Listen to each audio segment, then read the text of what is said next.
തമ്പുരാനെ, വിശുദ്ധ കുരിശിൻ്റെ അടയാളത്താലെ ഞങ്ങളുടെ ശത്രുക്കളിൽ നിന്ന് ഞങ്ങളെ രക്ഷിക്കുക. ഞങ്ങളുടെ തമ്പുരാനെ, പിതാവിൻ്റെയും പുത്രൻ്റെയും പരിശുദ്ധാത്മാവിൻ്റെയും നാമത്തിൽ ആമേൻ. ആദ്യം മുതൽ ഉണ്ടായിരുന്നതും ഞങ്ങൾ കേട്ടതും സ്വന്തം കണ്ണുകൊണ്ട് കണ്ടതും സൂക്ഷിച്ചു വീക്ഷിച്ചതും കൈകൊണ്ട് സ്പർശിച്ചതുമായ ജീവൻ്റെ വചനത്തെപ്പറ്റി ഞങ്ങൾ അറിയിക്കുന്നു. വിശുദ്ധ യോഹന്നാൻ എഴുതിയ 1-ാം ലേഖനത്തിൻ്റെ 1-ാം അധ്യായത്തിൻ്റെ 1-ാം തിരുവചനമാണ് നാം കേട്ടത്. വിശുദ്ധ മത്തായി എഴുതിയ സുവിശേഷം 16-ാം അധ്യായം. കാലത്തിൻ്റെ അടയാളങ്ങൾ. ഫരിസേയരും സദുക്കായരും യേശുവിനെ പരീക്ഷിക്കാൻ വന്നു. തങ്ങൾക്ക് സ്വർഗത്തിൽ നിന്ന് ഒരടയാളം നൽകണമെന്ന് അവർ അവനോട് ആവശ്യപ്പെട്ടു. അവൻ പ്രതിവചിച്ചു, വൈകുന്നേരം നിങ്ങൾ പറയുന്നു, ആകാശം ചെമന്നിരിക്കുന്നു, കാലാവസ്ഥ പ്രസന്നമായിരിക്കും. രാവിലെ നിങ്ങൾ പറയുന്നു, ആകാശം ചെമന്ന് മൂടിയിരിക്കുന്നു, ഇന്ന് കാറ്റും കോളും ഉണ്ടാകും. ആകാശത്തിൻ്റെ ഭാവഭേദങ്ങൾ തിരിച്ചറിയാൻ നിങ്ങൾക്ക് കഴിയുന്നു, എന്നാൽ കാലത്തിൻ്റെ അടയാളങ്ങൾ തിരിച്ചറിയാൻ നിങ്ങൾക്ക് കഴിയുകയില്ലേ? ദുഷിച്ചതും അവിശ്വസ്തവുമായ തലമുറ അടയാളം അന്വേഷിക്കുന്നു. യോനായുടെ അടയാളമല്ലാതെ മറ്റൊരടയാളവും അതിന് നൽകപ്പെടുകയില്ല. അനന്തരം അവൻ അവരെ വിട്ടുപോയി. ഫരിസേയരുടെയും സദുക്കായരുടെയും പുളിമാവ്. മറുകരയിലേക്ക് പോകുമ്പോൾ അപ്പമെടുക്കാൻ ശിഷ്യന്മാർ മറന്നിരുന്നു. യേശു പറഞ്ഞു, ശ്രദ്ധിക്കുവിൻ, ഫരിസേയരുടെയും സദുക്കായരുടെയും പുളിമാവിനെ സൂക്ഷിച്ചുകൊള്ളുവിൻ. നാം അപ്പമൊന്നും എടുക്കാത്തതുകൊണ്ടായിരിക്കാം എന്ന് അവർ പരസ്പരം പറഞ്ഞു. യേശു ഇതറിഞ്ഞവരോട് ചോദിച്ചു, അല്പവിശ്വാസികളെ, അപ്പമില്ലാത്തതിനെപ്പറ്റി നിങ്ങൾ പരസ്പരം സംസാരിക്കുന്നത് എന്തിന്? നിങ്ങൾ ഗ്രഹിക്കുന്നില്ലയോ? 5000 പേരുടെ 5 അപ്പം നിങ്ങൾ ഓർക്കുന്നില്ലേ? എത്ര കുട്ട അപ്പകഷ്ണങ്ങൾ നിങ്ങൾ ശേഖരിച്ചു? 4000 പേരുടെ 7 അപ്പവും നിങ്ങൾ ഓർക്കുന്നില്ലേ? അന്ന് എത്ര കുട്ടകളാണ് നിങ്ങൾ നിറച്ചത്? ഞാൻ അപ്പത്തെപ്പറ്റിയല്ല സംസാരിച്ചതെന്ന് നിങ്ങൾ മനസ്സിലാക്കാത്തത് എന്തുകൊണ്ട്? ഫരിസേയരുടെയും സദുക്കായരുടെയും പുളിമാവിനെ സൂക്ഷിച്ചുകൊള്ളുവിൻ. അപ്പത്തിൻ്റെയും പുളിമാവിനെ പറ്റിയല്ല, ഫരിസേയരുടെയും സദുക്കായരുടെയും പ്രബോധനത്തെപ്പറ്റിയാണ് സൂക്ഷിച്ചുകൊള്ളാൻ അവൻ അരുളി ചെയ്തതെന്ന് അവർക്ക് അപ്പോൾ മനസ്സിലായി. പത്രോസിൻ്റെ വിശ്വാസപ്രഖ്യാപനം. യേശു കേസറി ഫിലിപ്പിയ പ്രദേശത്തെത്തിയപ്പോൾ ശിഷ്യന്മാരോട് ചോദിച്ചു, മനുഷ്യപുത്രൻ ആരാണെന്നാണ് ജനങ്ങൾ പറയുന്നത്? അവർ പറഞ്ഞു, ചിലർ സ്നാപയോഹന്നാൻ എന്നും മറ്റു ചിലർ ഏലിയ എന്നും വേറെ ചിലർ ജെറമിയ അല്ലെങ്കിൽ പ്രവാചകന്മാരിൽ ഒരുവൻ എന്നും പറയുന്നു. അവൻ അവരോട് ചോദിച്ചു, എന്നാൽ ഞാൻ ആരാണെന്നാണ് നിങ്ങൾ പറയുന്നത്? ശിമയോൻ പത്രോസ് പറഞ്ഞു, നീ ജീവനുള്ള ദൈവത്തിൻ്റെ പുത്രനായ ക്രിസ്തുവാണ്. യേശു അവനോട് അരുളി ചെയ്തു, യോനായുടെ പുത്രനായ ശിമയോനെ, നീ ഭാഗ്യവാൻ. മാംസരക്തങ്ങളല്ല, സ്വർഗസ്ഥനായ നിന്റെ പിതാവാണ് നിനക്ക് ഇത് വെളിപ്പെടുത്തി തന്നത്. ഞാൻ നിന്നോട് പറയുന്നു, നീ പത്രോസാണ്. ഈ പാറമേൽ എൻ്റെ സഭ ഞാൻ സ്ഥാപിക്കും. നരക കവാടങ്ങൾ അതിനെതിരെ പ്രബലപ്പെടുകയില്ല. സ്വർഗരാജ്യത്തിൻ്റെ താക്കോലുകൾ നിനക്ക് ഞാൻ തരും. നീ ഭൂമിയിൽ കെട്ടുന്നതെല്ലാം സ്വർഗത്തിലും കെട്ടപ്പെട്ടിരിക്കും. നീ ഭൂമിയിൽ അഴിക്കുന്നതെല്ലാം സ്വർഗത്തിലും അഴിക്കപ്പെട്ടിരിക്കും. അനന്തരം അവൻ താൻ ക്രിസ്തുവാണെന്ന് ആരോടും പറയരുതെന്ന് ശിഷ്യന്മാരോട് കൽപ്പിച്ചു. പീഡാനുഭവവും ഉദ്ധാനവും 1-ാം പ്രവചനം. അപ്പോൾ മുതൽ യേശു തനിക്ക് ജെറുസലേമിലേക്ക് പോകേണ്ടിയിരിക്കുന്നുവെന്നും ശ്രേഷ്ഠന്മാരിൽ നിന്നും പ്രധാന പുരോഹിതന്മാരിൽ നിന്നും നിയമജ്ഞരിൽ നിന്നും വളരെയേറെ സഹിക്കേണ്ടി വരുമെന്നും ഞാൻ വധിക്കപ്പെടുമെന്നും എന്നാൽ 3-ാം ദിവസം ഉയർപ്പിക്കപ്പെടുമെന്നും ശിഷ്യന്മാരെ അറിയിച്ചു തുടങ്ങി. പത്രോസ് അവനെ മാറ്റി നിർത്തി തടസ്സം പറയാൻ തുടങ്ങി. ദൈവം കനിയട്ടെ, കർത്താവേ, ഇതൊരിക്കലും നിനക്ക് സംഭവിക്കാതിരിക്കട്ടെ. യേശു തിരിഞ്ഞ് പത്രോസിനോട് പറഞ്ഞു, സാത്താനെ, നീ എൻ്റെ മുമ്പിൽ നിന്ന് പോകൂ. നീ എനിക്ക് പ്രതിബദ്ധമാണ്. നിന്റെ ചിന്ത ദൈവികമല്ല, മാനുഷികമാണ്. യേശു ശിഷ്യന്മാരോട് അരുളി ചെയ്തു, ആരെങ്കിലും എന്നെ അനുഗമിക്കാൻ ആഗ്രഹിക്കുന്നുവെങ്കിൽ അവൻ തന്നെ പരിത്യജിച്ച് തൻ്റെ കുരിശുമെടുത്ത് എന്നെ അനുഗമിക്കട്ടെ. സ്വന്തം ജീവൻ രക്ഷിക്കുവാൻ ആഗ്രഹിക്കുന്നവൻ അത് നഷ്ടപ്പെടുത്തും. എന്നാൽ ആരെങ്കിലും എനിക്ക് വേണ്ടി സ്വജീവൻ നഷ്ടപ്പെടുത്തിയാൽ അവൻ അത് കണ്ടെത്തും. ഒരുവൻ ലോകം മുഴുവൻ നേടിയാലും സ്വന്തം ആത്മാവിനെ നഷ്ടപ്പെടുത്തിയാൽ അവന് എന്ത് പ്രയോജനം? ഒരുവൻ സ്വന്തം ആത്മാവിന് പകരമായി എന്തു കൊടുക്കും? മനുഷ്യപുത്രൻ സ്വപിതാവിൻ്റെ മഹത്വത്തിൽ തൻ്റെ ദൂതന്മാരോടൊത്ത് വരാനിരിക്കുന്നു. അപ്പോൾ അവൻ ഓരോരുത്തർക്കും താങ്കളുടെ പ്രവൃത്തിക്കനുസരിച്ച് പ്രതിഫലം നൽകും. മനുഷ്യപുത്രൻ തൻ്റെ രാജ്യത്തിൽ വരുന്നത് ദർശിക്കുന്നതിന് മുമ്പ് ഇവിടെ നിൽക്കുന്നവരിൽ ചിലർ മരിക്കുകയില്ല എന്ന് സത്യമായി ഞാൻ നിങ്ങളോട് പറയുന്നു. യേശു രൂപാന്തരപ്പെടുന്നു. യേശു 6 ദിവസം കഴിഞ്ഞ് പത്രോസ്, യാക്കോബ്, അവൻ്റെ സഹോദരൻ യോഹന്നാൻ എന്നിവരെ മാത്രം കൂട്ടിക്കൊണ്ട് ഒരു ഉയർന്ന മലയിലേക്ക് പോയി. അവൻ അവരുടെ മുമ്പിൽ വെച്ച് രൂപാന്തരപ്പെട്ടു. അവൻ്റെ മുഖം സൂര്യനെ പോലെ വെട്ടിത്തിളങ്ങി. അവൻ്റെ വസ്ത്രം പ്രകാശം പോലെ ധവളമായി. മോശയും ഏലിയായും അവനോട് സംസാരിക്കുന്നതായി അവർ കണ്ടു. പത്രോസ് യേശുവിനോട് പറഞ്ഞു, കർത്താവേ, നാം ഇവിടെ ആയിരിക്കുന്നത് നല്ലതാണ്. നിനക്ക് സമ്മതമാണെങ്കിൽ ഞങ്ങളിവിടെ 3 കൂടാരങ്ങൾ ഉണ്ടാക്കാം. ഒന്ന് നിനക്ക്, ഒന്ന് മോശയ്ക്ക്, ഒന്ന് ഏലിയായ്ക്ക്. അവൻ സംസാരിച്ചു കൊണ്ടിരിക്കുമ്പോൾ ശോഭയേറിയ ഒരു മേഘം വന്ന് അവരെ ആവരണം ചെയ്തു. മേഘത്തിൽ നിന്ന് ഇങ്ങനെയൊരു സ്വരമുണ്ടായി: ഇവൻ എൻ്റെ പ്രിയപുത്രൻ, ഇവനിൽ ഞാൻ പ്രസാദിച്ചിരിക്കുന്നു. ഇവൻ്റെ വാക്ക് ശ്രവിക്കുവിൻ. ഇത് കേട്ട് ക്ഷണത്തിൽ ശിഷ്യന്മാർ കമിഴ്ന്നു വീണു. അവർ ഭയവിഹ്വലരായി. യേശു സമീപിച്ച് അവരെ സ്പർശിച്ചുകൊണ്ട് പറഞ്ഞു: എഴുന്നേൽക്കുവിൻ, ഭയപ്പെടേണ്ട. അവർ കണ്ണുകളുയർത്തി നോക്കിയപ്പോൾ യേശുവിനെ അല്ലാതെ മറ്റാരെയും കണ്ടില്ല. ഏലിയായുടെ ആഗമനം. മലയിൽ നിന്നിറങ്ങുമ്പോൾ യേശു അവരോട് ആജ്ഞാപിച്ചു: മനുഷ്യപുത്രൻ മരിച്ചവരിൽ നിന്ന് ഉയർപ്പിക്കപ്പെടുന്നതുവരെ നിങ്ങൾ ഈ ദർശനത്തെപ്പറ്റി ആരോടും പറയരുത്. ശിഷ്യന്മാർ അവനോട് ചോദിച്ചു: ആദ്യം ഏലിയ വരണമെന്ന് നിയമജ്ഞർ പറയുന്നത് എന്തുകൊണ്ട്? അവൻ പറഞ്ഞു: ഏലിയ വന്ന് എല്ലാം പുനഃസ്ഥാപിക്കുക തന്നെ ചെയ്യും. എന്നാൽ ഞാൻ നിങ്ങളോട് പറയുന്നു, ഏലിയ വന്നു കഴിഞ്ഞു, എങ്കിലും അവർ അവനെ മനസ്സിലാക്കിയില്ല. തങ്ങൾക്കിഷ്ടമുള്ളതെല്ലാം അവർ അവനോട് ചെയ്തു. അതുപോലെ മനുഷ്യപുത്രനും അവരിൽ നിന്ന് പീഡകളേൽക്കാൻ പോകുന്നു. സ്നാപകയോഹന്നാനെ പറ്റിയാണ് ഇവൻ തങ്ങളോട് സംസാരിച്ചതെന്ന് അപ്പോൾ ശിഷ്യന്മാർക്ക് മനസ്സിലായി. അപസ്മാര രോഗിയെ സുഖപ്പെടുത്തുന്നു. അവർ ജനക്കൂട്ടത്തിൻ്റെ അടുത്തേക്ക് വന്നപ്പോൾ ഒരാൾ കടന്നുവന്ന് അവൻ്റെ സന്നിധിയിൽ പ്രണമിച്ചുകൊണ്ട് പറഞ്ഞു: കർത്താവേ, എൻ്റെ പുത്രനിൽ കനിയണമേ. അവൻ അപസ്മാരം പിടിപെട്ട് വല്ലാതെ കഷ്ടപ്പെടുന്നു.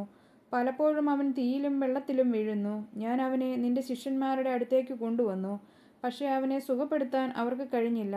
യേശു പ്രതിവചിച്ചു: വിശ്വാസമില്ലാത്തതും വഴിപിഴച്ചതുമായ തലമുറയെ, എത്രനാൾ ഞാൻ നിങ്ങളുടെ കൂടെ ഉണ്ടായിരിക്കും? എത്രനാൾ ഞാൻ നിങ്ങളോട് ക്ഷമിച്ചിരിക്കും? അവനെ ഇവിടെ എൻ്റെ അടുത്ത് കൊണ്ടുവരിക. യേശു അവനെ ശാസിച്ചു.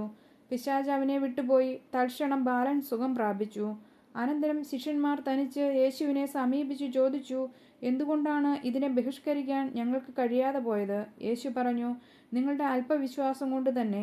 സത്യമായി ഞാൻ നിങ്ങളോട് പറയുന്നു, നിങ്ങൾക്ക് കടുകുമണിയോളം വിശ്വാസമുണ്ടെങ്കിൽ ഈ മലയോട് എവിടെ നിന്ന് മാറി മറ്റൊരു സ്ഥലത്തേക്ക് പോവുക എന്ന് പറഞ്ഞാൽ അത് മാറിപ്പോവും. നിങ്ങൾക്ക് യാതൊന്നും അസാധ്യമായിരിക്കുകയില്ല. പീഡാനുഭവവും ഉത്ഥാനവും. 2-ാം പ്രവചനം. അവർ ഗലീലയിൽ ഒരുമിച്ച് കൂടിയപ്പോൾ യേശു അവരോട് പറഞ്ഞു: മനുഷ്യപുത്രൻ മനുഷ്യരുടെ കൈകളിൽ ഏൽപ്പിക്കപ്പെടാൻ പോകുന്നു. അവർ അവനെ വധിക്കും, എന്നാൽ 3-ാം ദിവസം അവൻ ഉയർപ്പിക്കപ്പെടും. ഇത് കേട്ട് അവൻ അതീവ ദുഃഖിതനായി തീർന്നു. നികുതിയെക്കുറിച്ച്.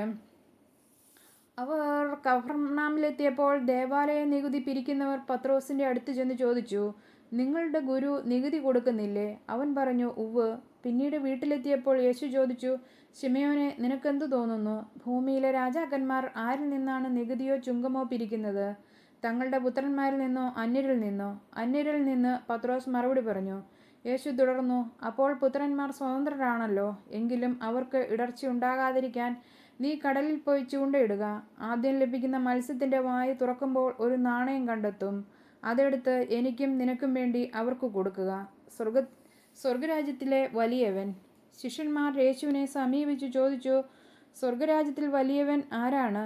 യേശു ഒരു ശിശുവിനെ വിളിച്ച് അവരുടെ മധ്യേ നിർത്തിക്കൊണ്ട് അരുളി ചെയ്തു: സത്യമായി ഞാൻ നിങ്ങളോട് പറയുന്നു, നിങ്ങൾ മാനസാന്തരപ്പെട്ട് ശിശുക്കളെപ്പോലെ ആകുന്നില്ല എങ്കിൽ സ്വർഗരാജ്യത്തിൽ പ്രവേശിക്കുകയില്ല. ഈ ശിശുവിനെ പോലെ സ്വയം ചെറുതാകണമെന്നാണ് സ്വർഗരാജ്യത്തിലെ ഏറ്റവും വലിയവൻ. ഇതുപോലെയുള്ള ഒരു ശിശുവിനെ എൻ്റെ നാമത്തിൽ സ്വീകരിക്കുന്നവൻ എന്നെ സ്വീകരിക്കുന്നു. ദുഷ്പ്രേരണകൾ. എന്നിൽ വിശ്വസിക്കുന്ന ഈ ചെറിയവരിൽ ഒരുവന് ദുഷ്പ്രേരണ നൽകുന്നവൻ ആരായാലും അവന് കൂടുതൽ നല്ലത് കഴുത്തിൽ ഒരു വലിയ തിരികല്ല് കെട്ടി കടലിൽ ആഴത്തിൽ താഴ്ത്തപ്പെടുന്നതായിരിക്കും.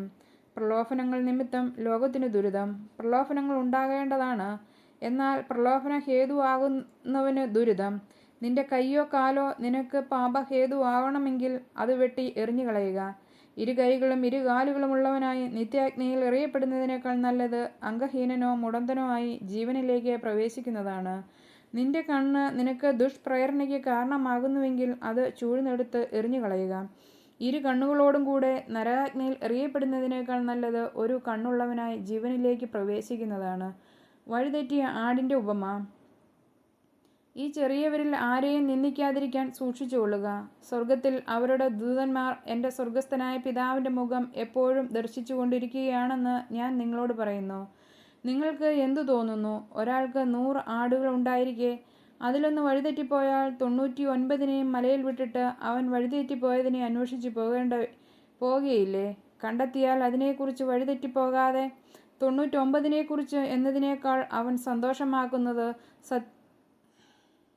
സന്തോഷിക്കുമെന്ന് സത്യമായി ഞാൻ നിങ്ങളോട് പറയുന്നു.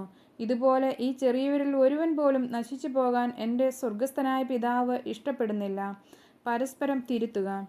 നിന്റെ സഹോദരൻ തെറ്റ് ചെയ്താൽ നീയും അവനും മാത്രമായിരിക്കുമ്പോൾ ചെന്ന് ആ തെറ്റ് അവനെ ബോധ്യപ്പെടുത്തി കൊടുക്കുക. അവൻ നിന്റെ വാക്ക് കേൾക്കുന്നില്ലെങ്കിൽ നീ നിന്റെ സഹോദരനെ നേടി. അവൻ നിന്റെ വാക്ക് കേൾക്കുന്നെങ്കിൽ നീ നിന്റെ സഹോദരനെ നേടി. അവൻ നിന്നെ കേൾക്കുന്നില്ലെങ്കിൽ 2 or 3 സാക്ഷികൾ ഓരോ വാക്കും സ്ഥിരീകരിക്കുന്നതിനു വേണ്ടി 1 or 2 സാക്ഷികളെ കൂടി നിന്നോടൊത്ത് കൊണ്ടുപോവുക. അവൻ അവരെയും അനുസരിക്കുന്നില്ലെങ്കിൽ സഭയോട് പറയുക. സഭയെപ്പോലും അനുസരിക്കുന്നില്ലെങ്കിൽ അവൻ നിനക്ക് വിജാതീയനെ പോലെയും ചുങ്കക്കാരനെ പോലെയും ആയിരിക്കട്ടെ. സത്യമായി ഞാൻ നിങ്ങളോട് പറയുന്നു, നിങ്ങൾ ഭൂമിയിൽ കെട്ടുന്നതെല്ലാം സ്വർഗത്തിലും കെട്ടപ്പെട്ടിരിക്കും, നിങ്ങൾ ഭൂമിയിൽ അഴിക്കുന്നതെല്ലാം സ്വർഗത്തിലും അഴിക്കപ്പെട്ടിരിക്കും.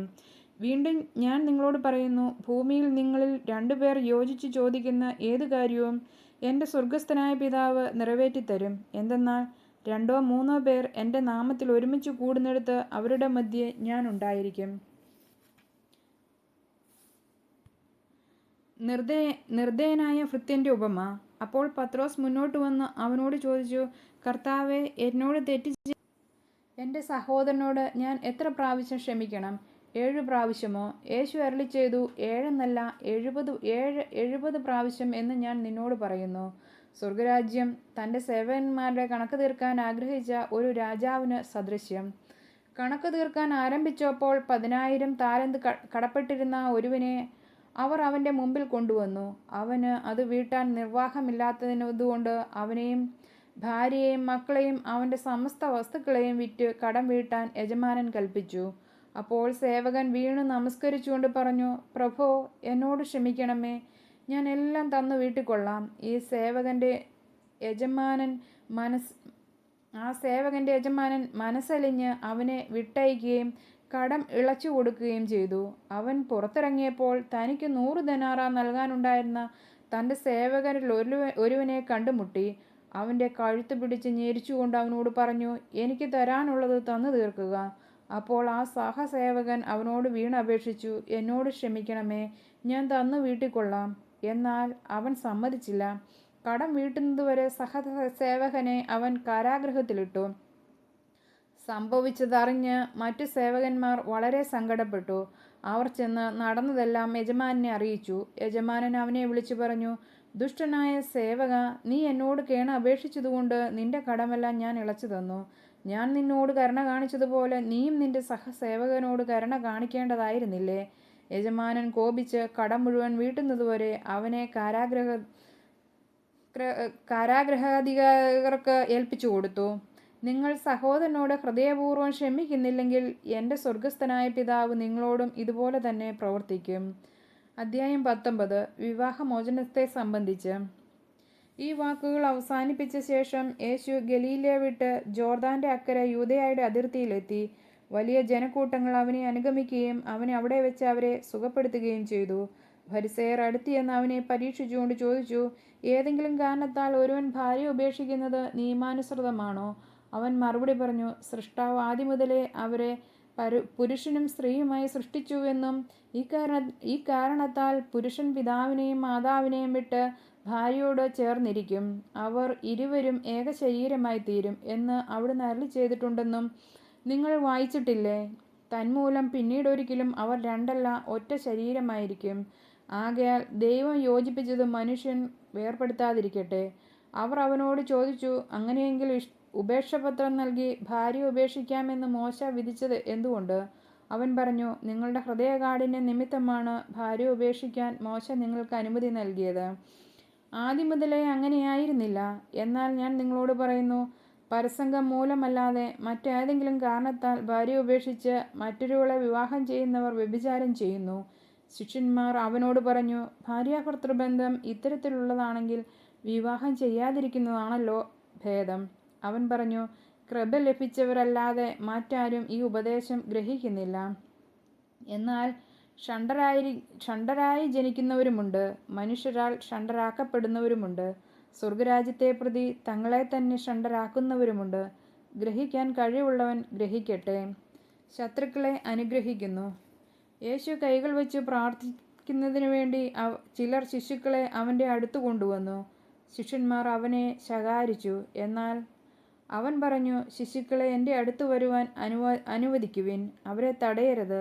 എന്തെന്നാൽ സ്വർഗരാജ്യം അവരെപ്പോലെയുള്ളവരുടേതാണ്. അവൻ അവരുടെ മേൽ കൈകൾ വെച്ച ശേഷം അവിടെ നിന്ന് പോയി.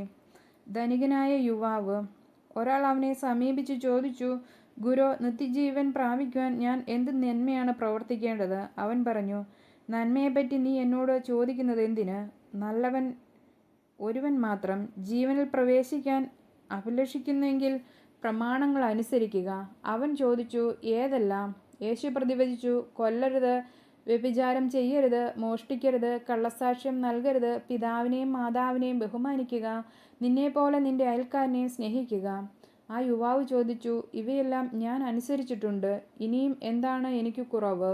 യേശു പറഞ്ഞു, നീ പൂർണ്ണനാകാൻ ആഗ്രഹിക്കുന്നെങ്കിൽ പോയി നിനക്കുള്ളതെല്ലാം വിറ്റ് ദരിദ്രർക്ക് കൊടുക്കുക.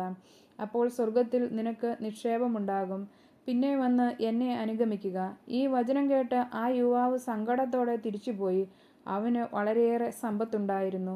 യേശു ശിഷ്യന്മാരോട് അരുളിച്ചെയ്തു, സത്യമായി ഞാൻ നിങ്ങളോട് പറയുന്നു, ധനവാന് സ്വർഗരാജ്യത്തിൽ പ്രവേശിക്കുക ദുഷ്കരമാണ്. വീണ്ടും ഞാൻ നിങ്ങളോട് പറയുന്നു, ധനവാൻ സ്വർഗരാജ്യത്തിൽ പ്രവേശിക്കുന്നതിനേക്കാൾ എളുപ്പം ഒട്ടകം സൂചിക്കുഴലിലൂടെ കടക്കുന്നതാണ്. ശിഷ്യന്മാർ ഇത് കേട്ട് വിസ്മയഭരിതരായി അവനോട് ചോദിച്ചു, അങ്ങനെയെങ്കിൽ രക്ഷപ്പെടാൻ ആർക്കു സാധിക്കും? യേശു അവരെ നോക്കി പറഞ്ഞു, മനുഷ്യർക്ക് ഇത് അസാധ്യമാണ്, എന്നാൽ ദൈവത്തിന് എല്ലാം സാധ്യമാണ്. അപ്പോൾ പത്രോസ് പറഞ്ഞു, ഇതാ, ഞങ്ങളെല്ലാം ഉപേക്ഷിച്ച് നിന്നെ അനുഗമിച്ചിരിക്കുന്നു. ഞങ്ങൾക്ക് എന്താണ് ലഭിക്കുക? യേശു അവരോട് പറഞ്ഞു, സത്യമായി ഞാൻ നിങ്ങളോട് പറയുന്നു, പുനർജീവിതത്തിൽ മനുഷ്യപുത്രൻ തൻ്റെ മഹത്വത്തിൻ്റെ സിംഹാസനത്തിൽ ഉപവിഷ്ടനാകുമ്പോൾ എന്നെ അനുഗമിച്ച നിങ്ങൾ ഇസ്രായേലിൻ്റെ 12 ഗോത്രങ്ങളെ വിധിച്ചുകൊണ്ട് 12 സിംഹാസനങ്ങളിലിരിക്കും. എൻ്റെ നാമത്തെ പ്രതി ഭവനത്തെയോ സഹോദരന്മാരെയോ സഹോദരികളെയോ പിതാവിനെയോ മാതാവിനെയോ മക്കളെയോ വയലുകളെയോ പരിത്യജിക്കുന്ന ഏതൊരുവനും 100 ഇരട്ടി ലഭിക്കും. അവൻ നിത്യജീവൻ അവകാശമാക്കുകയും ചെയ്യും. എന്നാൽ മുമ്പന്മാർ പലരും പിമ്പന്മാരും, പിമ്പന്മാർ പലരും മുൻപന്മാരുമാകും. 20-ാം അധ്യായം. മുന്തിരിത്തോട്ടത്തിലെ ജോലിക്കാർ. സ്വർഗരാജ്യം തൻ്റെ മുന്തിരിത്തോട്ടത്തിലേക്ക് ജോലിക്കാരെ വിളിക്കാൻ അതിരാവിലെ പുറപ്പെട്ട വീട്ടുടമസ്ഥന് സദൃശ്യം. ദിവസം 1 ദനാറ വീതം വേതനം നൽകാമെന്നും കരാറിൽ അവൻ അവരെ മുന്തിരിത്തോട്ടത്തിലേക്ക് അയച്ചു. 3-ാം മണിക്കൂർ അവർ പുറത്തിറങ്ങിയപ്പോൾ ചിലർ ചന്തസ്ഥലത്ത് അലസരായി നിൽക്കുന്നത് കണ്ട് അവരോട് പറഞ്ഞു, നിങ്ങളും മുന്തിരിത്തോട്ടത്തിലേക്ക് ചെല്ലുവിൻ, ന്യായമായ വേതനം നിങ്ങൾക്കും ഞാൻ തരാം. അവരും മുന്തിരിത്തോട്ടത്തിലേക്ക് പോയി. 6-ാം മണിക്കൂറിലും 9-ാം മണിക്കൂറിലും പുറത്തേക്കിറങ്ങിയപ്പോഴും അവൻ ഇതുപോലെ തന്നെ ചെയ്തു. ഏകദേശം 11-ാം മണിക്കൂർ അവൻ പുറത്തിറങ്ങിയപ്പോഴും അവിടെ ചിലർ നിൽക്കുന്നത് കണ്ട് അവരോട് ചോദിച്ചു, നിങ്ങൾ ദിവസം മുഴുവൻ അലസരായി നിൽക്കുന്നത് എന്ത്? ഞങ്ങളെ ആരും വേലയ്ക്ക് വിളിക്കാത്തതുകൊണ്ട് എന്ന് അവർ മറുപടി നൽകി. അവൻ പറഞ്ഞു, നിങ്ങളും മുന്തിരിത്തോട്ടത്തിലേക്ക് ചെല്ലുവിൻ. വൈകുന്നേരമായപ്പോൾ മുന്തിരിത്തോട്ടത്തിൻ്റെ ഉടമസ്ഥൻ കാര്യസ്ഥനോട് പറഞ്ഞു, ജോലിക്കാരെ വിളിച്ച് അവസാനം വന്നവർക്ക് തുടങ്ങി ആദ്യം വന്നവർക്ക് വരെ കൂലി കൊടുക്കുക. 11-ാം മണിക്കൂറിൽ വന്നവർക്ക് ഓരോ ദനാറയും ലഭിച്ചു. തങ്ങൾക്ക് കൂടുതൽ ലഭിക്കുമെന്ന് ആദ്യം വന്നവർ വിചാരിച്ചു, എന്നാൽ അവർക്കും ഓരോ ദനാറ തന്നെ കിട്ടി. അത് വാങ്ങുമ്പോൾ അവർ വീട്ടുടമസ്ഥന് എതിരെ പിറുപിറുത്തു, അവസാനം വന്ന ഇവർ 1 മണിക്കൂറല്ലേ ജോലി ചെയ്തിട്ടുള്ളൂ, എന്നിട്ടും പകലിൻ്റെ അധ്വാനവും ചൂടും സഹിച്ച് ഞങ്ങളോട് അവരെ നീ തുല്യരാക്കിയല്ലോ. അവരിൽ ഒരുവനോട് ഇങ്ങനെ മറുപടി പറഞ്ഞു, സ്നേഹിത, ഞാൻ നിന്നോട് ഒരനീതിയും ചെയ്യുന്നില്ല. 1 ദനാറയ്ക്കല്ലേ നീ എന്നോട് സമ്മതിച്ചിരുന്നത്? നിനക്ക് അവകാശപ്പെട്ടത് വാങ്ങിക്കൊണ്ട് പോയിക്കൊള്ളുക. അവസാനം വന്ന ഇവനും നിനക്ക് നൽകിയതുപോലെ തന്നെ കൊടുക്കാമെന്നാണ് എനിക്കിഷ്ടം. എൻ്റെ വസ്തുവകകൾ എനിക്കിഷ്ടമുള്ളത് ചെയ്യാൻ പാടില്ലെന്നോ? ഞാൻ നല്ലവനായതുകൊണ്ട് നീ എന്തിന് അസൂയപ്പെടുന്നു? ഇപ്രകാരം പിമ്പന്മാർ മുൻപന്മാരും മുമ്പന്മാർ പിൻപന്മാരുമാകും. പീഡാനുഭവവും ഉദ്ധാനവും. 3-ാം പ്രവചനം. യേശു തൻ്റെ 12 പേരെ മാത്രം കൂട്ടിക്കൊണ്ട് ജെറുസലേമിലേക്ക് യാത്ര ചെയ്യുമ്പോൾ വഴിയിൽ വെച്ച് അരുളിച്ചെയ്തു, ഇതാ, നമ്മൾ ജെറുസലേമിലേക്ക് പോകുന്നു. മനുഷ്യപുത്രൻ പ്രധാന പുരോഹിതന്മാർക്കും നിയമജ്ഞന്മാർക്കും ഏൽപ്പിക്കപ്പെടും. അവർ അവനെ മരണത്തിന് വിധിക്കുകയും വിജാതീയർക്ക് ഏൽപ്പിച്ചു കൊടുക്കുകയും ചെയ്യും. അവർ അവനെ പരിഹസിക്കുകയും പ്രഹരിക്കുകയും ക്രൂശിക്കുകയും ചെയ്യും. എന്നാൽ 3-ാം ദിവസം അവൻ ഉയർപ്പിക്കപ്പെടും. സെബദീപുത്രന്മാരുടെ അഭ്യർത്ഥന. അപ്പോൾ സെബദീപുത്രന്മാരുടെ മാതാവ് തൻ്റെ പുത്രന്മാരോടുകൂടെ വന്ന് അവൻ്റെ മുമ്പിൽ യാചനാപൂർവം പ്രണമിച്ചു. അവൻ അവളോട് ചോദിച്ചു, നിനക്ക് എന്താണ് വേണ്ടത്? അവൾ പറഞ്ഞു, നിന്റെ രാജ്യത്തിൽ എൻ്റെ ഈ 2 പുത്രന്മാരിൽ ഒരുവൻ നിന്റെ വലത്തുവശത്തും അവൻ ഇടത്തുവശത്തും ഇരിക്കുന്നതിനു കൽപ്പിക്കണമേ. യേശു മറുപടി നൽകി, നിങ്ങൾ ചോദിക്കുന്നത് എന്താണെന്ന് നിങ്ങൾക്കറിയുന്നില്ല. ഞാൻ കുടിക്കാൻ പോകുന്ന പാനപാത്രം കുടിക്കാൻ നിങ്ങൾക്ക് കഴിയുമോ? അവർ പറഞ്ഞു, ഞങ്ങൾക്ക് കഴിയും. അവൻ അവരോട് പറഞ്ഞു, എൻ്റെ പാനപാത്രം തീർച്ചയായും നിങ്ങൾ കുടിക്കും. എന്നാൽ എൻ്റെ വലത്തുവശത്തും ഇടത്തുവശത്തും ഇരിക്കാനുള്ള വരം നിങ്ങൾക്ക് നൽകേണ്ടത് ഞാനല്ല. അത് എൻ്റെ പിതാവ് ആർക്കു വേണ്ടി സജ്ജമാക്കിയിരിക്കുന്നുവോ അവർക്കുള്ളതാണ്. ഇത് കേട്ടപ്പോൾ ബാക്കി 12 പേരും ആ 2 സഹോദരന്മാരോട് അമർഷം തോന്നി. എന്നാൽ യേശു അവരെ അടുത്ത് വിളിച്ച് ഇപ്രകാരം പറഞ്ഞു, വിജാതീയരുടെ ഭരണകർത്താക്കൾ അവരുടെ മേൽ യജമാനത്വം പുലർത്തുന്നുവെന്നും അവരുടെ പ്രമാണികൾ അവരുടെ മേൽ അധികാരം പ്രയോഗിക്കുന്നുവെന്നും നിങ്ങൾക്കറിയാമല്ലോ. എന്നാൽ നിങ്ങളുടെ ഇടയിൽ അങ്ങനെയാകരുത്. നിങ്ങളിൽ വലിയവനാകാൻ ആഗ്രഹിക്കുന്നവൻ നിങ്ങളുടെ ശുശ്രൂഷകനും നിങ്ങളിൽ ഒന്നാമനാകാൻ ആഗ്രഹിക്കുന്നവൻ നിങ്ങളുടെ ദാസനുമായിരിക്കണം. ശുശ്രൂഷിക്കപ്പെടാനല്ല, ശുശ്രൂഷിക്കാനും അനേകരുടെ മോചനദ്രവ്യമായി സ്വജീവൻ കൊടുക്കാനും മനുഷ്യപുത്രൻ വന്നിരിക്കുന്നത് പോലെ തന്നെ. അന്ധന്മാർക്ക് കാഴ്ച. അവൻ ജെറീക്കോയിൽ നിന്ന് യാത്ര പുറപ്പെട്ടപ്പോൾ ഒരു വലിയ ജനക്കൂട്ടം അവനെ അനുഗമിച്ചു. യേശു ആ വഴി കടന്നു പോകുന്നതെന്ന് കേട്ടപ്പോൾ വഴിയരികിൽ ഇരുന്ന 2 അന്ധന്മാർ ഉച്ചത്തിൽ നിലവിളിച്ചു, കർത്താവേ, ദാവീദിന്റെ പുത്ര, ഞങ്ങളിൽ കനിയണമേ. മിണ്ടാതിരിക്കാൻ പറഞ്ഞുകൊണ്ട് ജനക്കൂട്ടം അവരെ ശാസിച്ചു. അവരാകട്ടെ, കർത്താവേ, ദാവീദിന്റെ പുത്ര, ഞങ്ങളിൽ കനിയണമേ എന്ന് കൂടുതൽ ഉച്ചത്തിൽ നിലവിളിച്ചു പറഞ്ഞു. യേശു അവിടെ നിന്ന് അവരെ വിളിച്ചു ചോദിച്ചു, ഞാൻ നിങ്ങൾക്ക് എന്ത് ചെയ്യണമെന്നാണ് നിങ്ങൾ ആഗ്രഹിക്കുന്നത്? അവർ പറഞ്ഞു, കർത്താവേ, ഞങ്ങളുടെ കണ്ണുകൾ തുറന്നു കിട്ടണം. യേശു ഉള്ളലിഞ്ഞ് അവരുടെ കണ്ണുകളിൽ സ്പർശിച്ചു. തൽക്ഷണം അവർക്ക് കാഴ്ച കിട്ടി. അവരും അവനെ അനുഗമിച്ചു. നമ്മുടെ കർത്താവായ മിശിഹായ്ക്ക് സ്തുതി. സ്വർഗസ്ഥനായ ഞങ്ങളുടെ പിതാവേ, അങ്ങയുടെ നാമം പൂജിതമാകണമേ. അങ്ങയുടെ രാജ്യം വരണമേ. അങ്ങയുടെ തിരുമനസ്സ് സ്വർഗത്തിലെ പോലെ ഭൂമിയിലുമാകണമേ. അന്നു വേണ്ടി ആഹാരം നീ ഞങ്ങൾക്ക് തരണമേ. ഞങ്ങളോട് തെറ്റ് ചെയ്യുന്നവരോട് ഞങ്ങൾ ക്ഷമിക്കുന്നത് പോലെ ഞങ്ങളുടെ തെറ്റ് ഞങ്ങളോട് ക്ഷമിക്കണമേ. ഞങ്ങളെ പ്രലോഭനത്തിൽ ഉൾപ്പെടുത്തരുതേ, തിന്മയിൽ ഞങ്ങളെ രക്ഷിച്ചു കൊള്ളണമേ. നന്മ നിറഞ്ഞ മറിയമേ, സ്വസ്തി, കർത്താവ് അങ്ങയോടുകൂടെ സ്ത്രീകളിൽ നിന്ന് വാഴ്ത്തപ്പെട്ടവളാകുന്നു. നിന്റെ ഉദരഫലമായി ഈശോ മിശിഹാ വാഴ്ത്തപ്പെട്ടവനാകുന്നു. പരിശുദ്ധ മറിയമേ, തമ്പുരാൻ്റെ അമ്മേ, പാപികളായ ഞങ്ങൾക്ക് വേണ്ടി എപ്പോഴും ഞങ്ങളുടെ മരണസമയത്തും തമ്പുരാനോട് അപേക്ഷിച്ചു കൊള്ളണമേ. പിതാവിൻ്റെയും പുത്രൻ്റെയും പരിശുദ്ധാത്മാവിനും സ്തുതി, ആദിയിലെ പോലെ എപ്പോഴും എന്നേക്കും ആമേൻ.